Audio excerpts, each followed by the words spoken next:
Hey everyone, welcome back to NIIT's channel. If I told you that you could take the most repetitive parts of your jobs, like copy-pasting data, forwarding emails, updating sheets, pinging teammates, and make them run by themselves, would you be interested? Well, that's exactly what automation does. And today, we are talking about n8n, a powerful developer-friendly automation platform that lets you connect apps, move data, and build mini digital workers without starting from scratch. And by the end of the video, you'll know what n8n actually is in simple terms, where it fits in automation landscape, the core concepts you need for the real projects, and a bunch of practical real-world use cases you can start with whether you're a student, a freelancer, or a part of a growing team. If you're planning to follow our full n8n series, this is your perfect orientation. So let's jump in. Quick thought experiment. Imagine every time a lead fills a form on your website, three things happen instantly.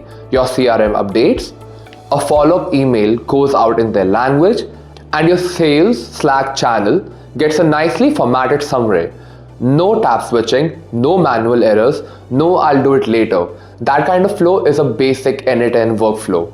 So what exactly is n8n? In plain English, n8n is a workflow automation tool. You connect services like Gmail, Google Sheets, HubSpot, Notion, Slack, databases, APIs, and make them talk to each other.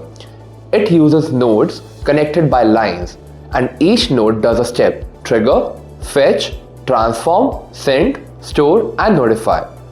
Now, you can run n8n in the cloud or self-host it on your own machine or server.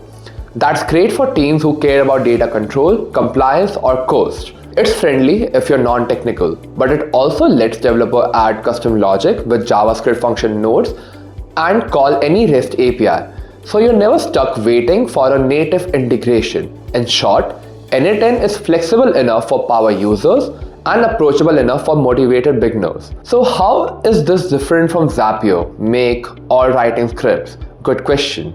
Compared to no-code SaaS tools, n8n leans more flexible, and you can branch logic, loop through items, call APIs that don't have official apps, and keep data on your own server if you want. And compared to a fully custom node, n8n is faster to ship and easier to maintain.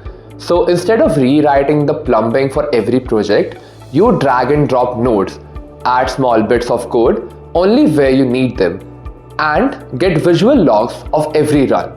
Result, you prototype quickly like a no-coder, and you scale seriously like an engineer. So now let's build a mental model so the rest of our series feel natural. So first, you have your workflow. What is a workflow? A canvas where you connect steps. Think of it like a flowchart that actually runs. Second, we have triggers. So how a workflow starts, for example, a webhook hit, a scheduled time, a new row in a sheet, an incoming email, a form submission. And third, we have nodes. Each node is one action, like get record from the A table, send to Slack, run JS, if condition, merge, split in batches, HTTP request, and so on. Fourth, data items. Now n8n passes around JSON items, and which are basically the tiny packets of data. You'll reference fields with simple expressions like json.email and map them into the next node. Now fifth, you have expressions and transformations. Expression let you point to data from previous nodes and transform it to format dates, clean phone numbers, slice arrays, etc. When email isn't enough, add a function node for custom JavaScript. Now sixth, we have credentials.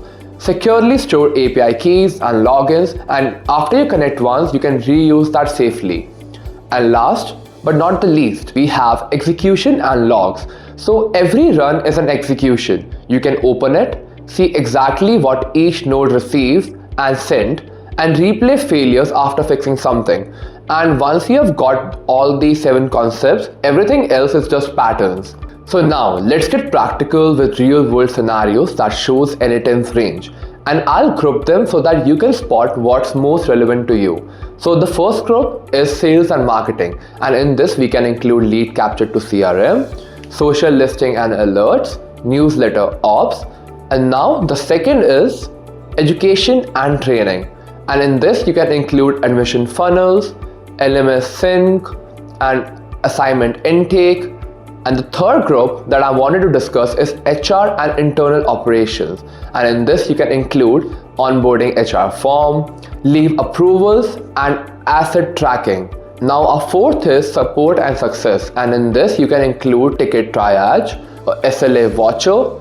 And now fifth is data and analytics. Now let's translate one into the n8n way of thinking. Say we want, when a student signs up on a form, notify the counselor on Slack with student's name, course interest, and add a link to the schedule a call.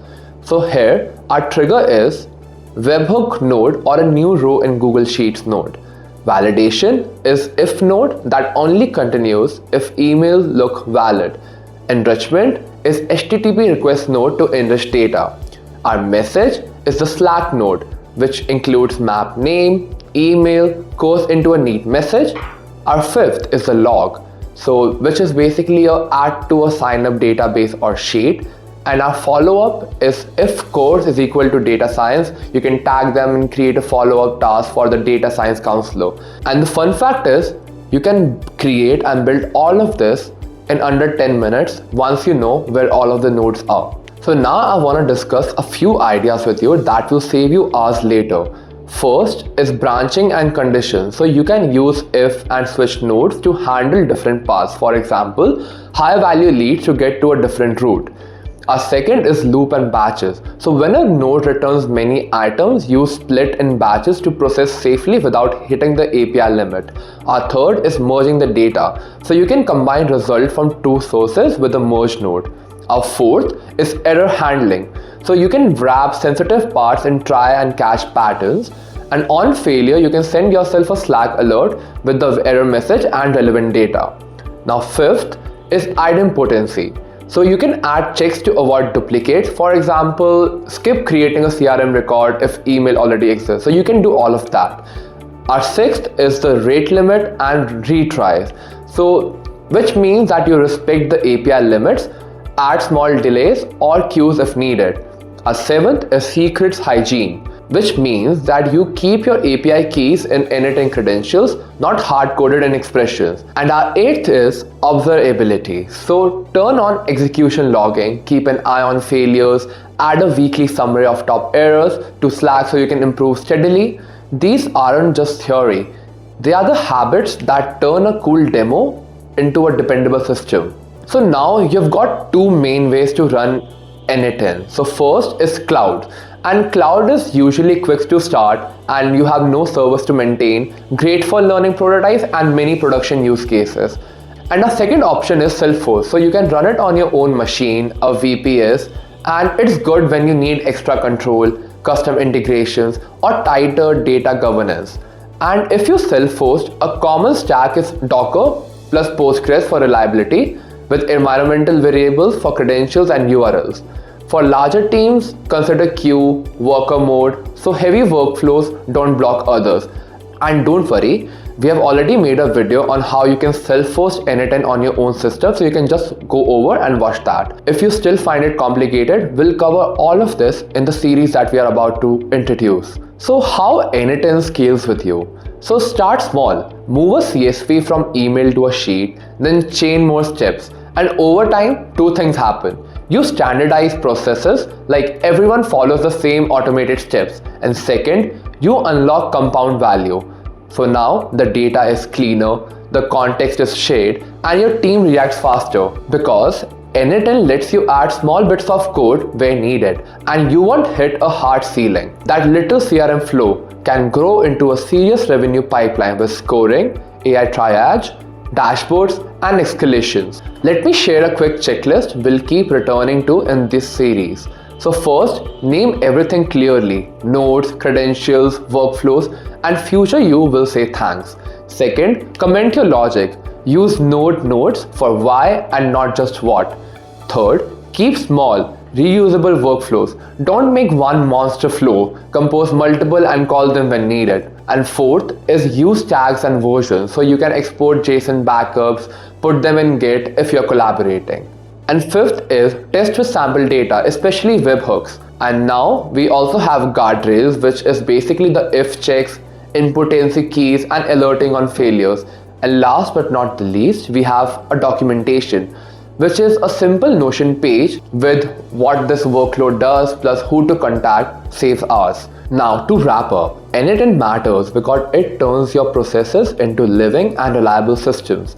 It saves time, reduces errors, and lets small teams punch above their weight. Whether you're a beginner automating your own tasks or an engineer designing robust pipelines, n8n gives you a visual, flexible way to build real value fast. Now, if that sounds exciting, hit subscribe, drop a comment with the use case you want us to build first, and share this with one person who's always too busy. So thank you. This is NIIT signing off.